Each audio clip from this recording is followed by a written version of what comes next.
নমস্কার, আমি মিসেস কুমকুম ব্যানার্জি। আমার চ্যানেলে স্বাগত। আমার কাছে অনেকে জানতে চেয়েছেন যে সিমটম কি, মানে কিডনি যে খারাপ হচ্ছে তার সিমটমটা। তার সিমটম আমি আগেও বলেছি, আজকে আরেকবার বলছি।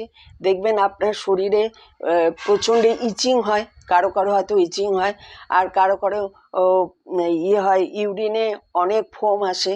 তারপরে আছে যে চোখের নিচেগুলো ফুলে ফুলে যায়, ফ্লপি আইস।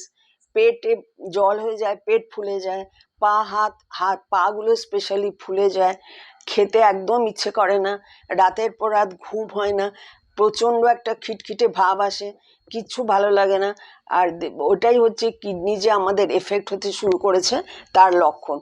তো ওই রকম যদি কোনো একটাও আপনারা পান, আপনারা বুঝতে পারছেন যে আমার শরীরে এরকম হচ্ছে, একটা অস্বস্তি হচ্ছে, রাতের পর রাত ঘুমাতে পারছি না, স্পেশালি দেখবেন যে ইউরিনে ফোম আসাটা, ওটা অনেক ইউরিক অ্যাসিড বলে, কিন্তু ওটা ইউরিন খারাপ হলেই বেশিরভাগ হওয়ার চান্স থাকে।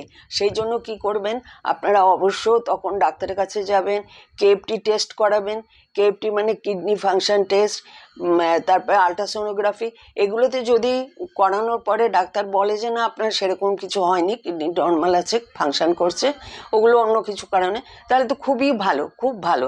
আর যদি ডাক্তার কোনো রকম আপনাকে নেফ্রোলজিস্ট ইন্ডিকেশন দেন যে না আপনার কিডনি একটু একটু খারাপ হতে শুরু করেছে, আপনার ক্রিয়েটিনিন, আমি আরেকবারও বলে দিচ্ছি, মেয়েদের জন্য 0.6 থেকে 1.2, আর জেন্টসদের 0.6 থেকে 1.4 পর্যন্ত ক্রিয়েটিনিন থাকা দরকার। তার বাইরে যদি হয় তাহলে একটু চিন্তার বিষয় হয়, কেননা ধীরে ধীরে ওটা বাড়তে থাকে। তো সেই জন্য আপনারা অবশ্যই নেফ্রোলজিস্টের পরামর্শ নেবেন, অ্যাডভাইস নেবেন, নিয়ে যেরকম যেরকম আপনাকে ইঞ্জেকশন দেবে, ওষুধ দেবে, আর খাবারটা খুব কন্ট্রোল করে দেবে। তখন দেখবেন কিডনির জন্য মেন খাবার কন্ট্রোল হয়। আপনারা সাবধানে থাকবেন, ভালো থাকবেন। আমি যেগুলো বললাম তার মধ্যে যদি একটা ইন্ডিকেশনও পান তাহলে অবশ্যই আপনারা নেফ্রোলজিস্টকে দেখাবেন।